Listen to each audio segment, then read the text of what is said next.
Sekarang mari kita tonton persembahan pidato daripada Saudara Muhammad Amirul Husna bin Azhar dengan tajuk pidatonya Pelaburan Unit Amanah sebagai pilihan ke arah mencapai keuangan stabil.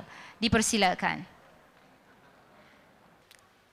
Salam perancangan kewangan, salam satu Malaysia. Sekalung penghargaan buat koordinator bicara, Dif-Dif kehormat, peneraju neraca keadilan serta generasi celik kewangan. Assalamualaikum dan salam sejahtera. Memetik kata-kata pepatah lama Inggeris, emas dan perak tidak membuat kita kaya, tetapi pengetahuan kita tentang emas dan perak menjadikan kita kaya. Begitu juga dengan wang.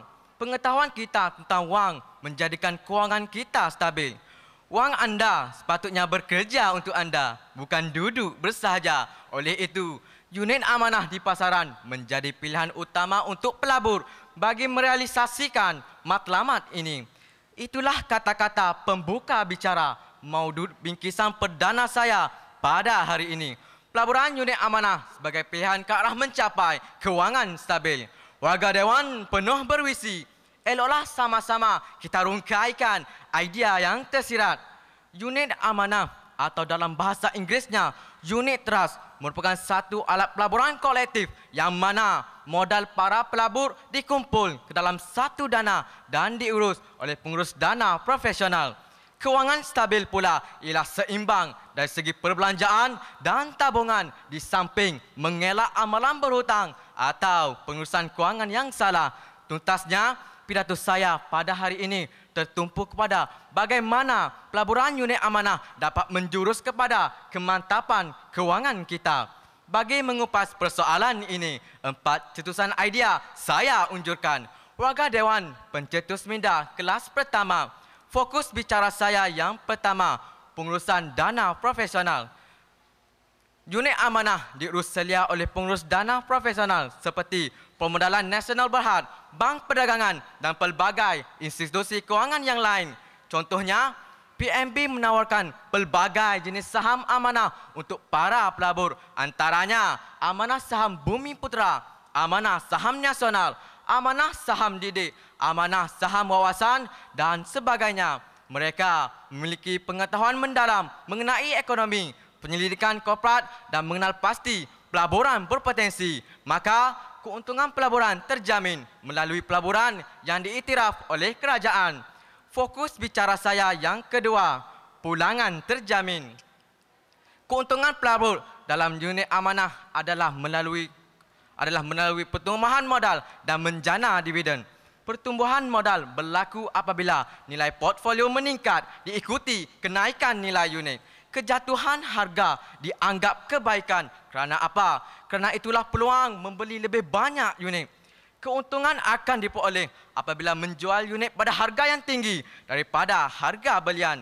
Tahukah sidang dewan sekalian, syarikat pengurusan unit amanah sentiasa berusaha mencari peluang pelaburan yang menguntungkan supaya para pelabur menikmati dividen setiap tahun, sama ada dalam bentuk tunai atau dalam bentuk unit tambahan. Contohnya, rekod dividen amanah saham Bumi Putra melebihi 7% setahun.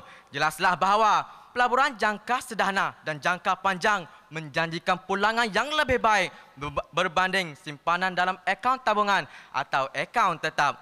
Warga Dewan pencetus minda kelas pertama, fokus bicara saya yang ketiga, risiko yang minimum. Unit amanah menyediakan kaedah yang lebih mudah, selesa dan bebas dari kerumitan untuk membuat pelaburan dengan modal yang kecil.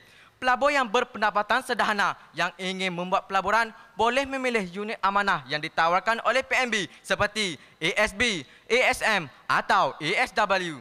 Kos RM1 untuk setiap unit amanah menjadikannya mampu dimiliki oleh semua golongan, waima para pelajar sekalipun.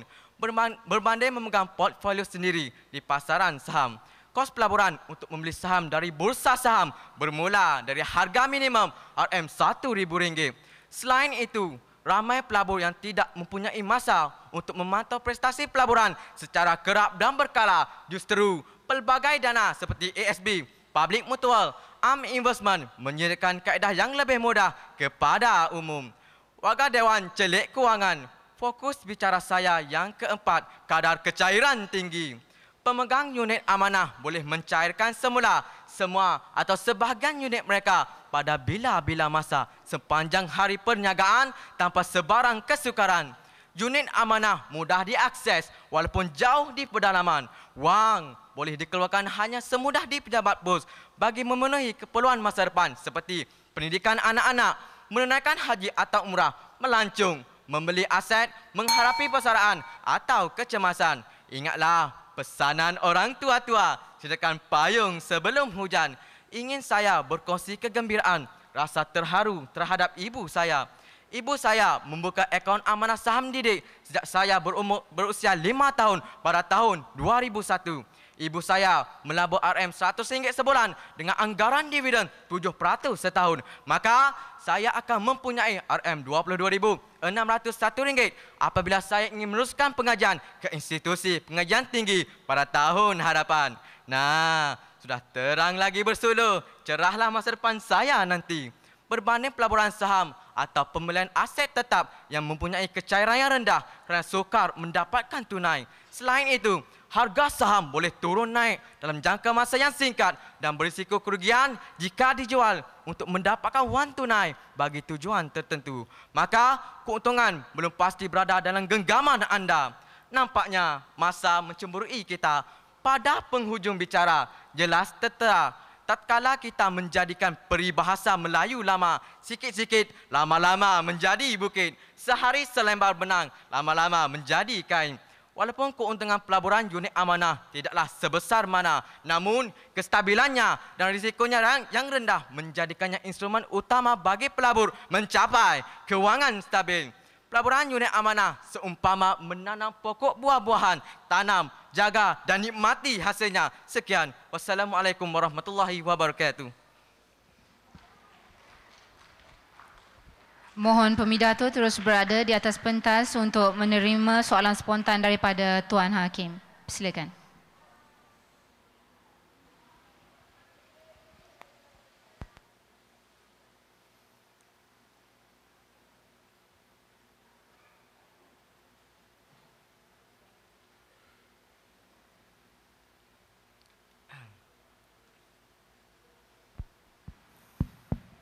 Assalamualaikum warahmatullahi wabarakatuh. Adik Muhammad Amirul.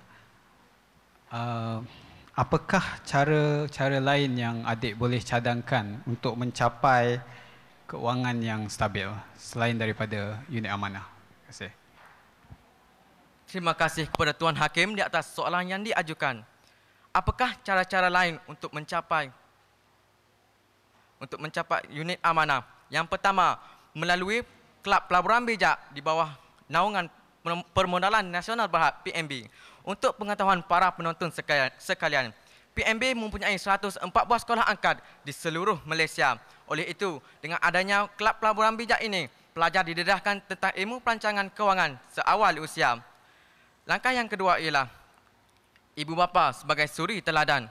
Di dalam pendidikan perancangan kewangan, ibu bapa sebagai suri teladan kepada anak-anak. Contohnya,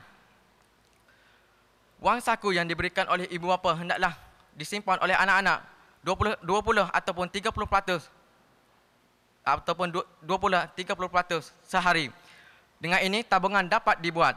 Selain itu, peranan media massa. Media massa wajar menerbitkan satu rancangan khas khususnya untuk ilmu perancangan kewangan supaya para penonton mendapat input tentang perancangan kewangan.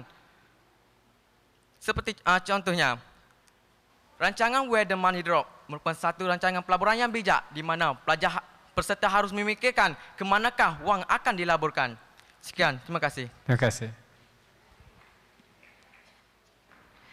Demikianlah tadi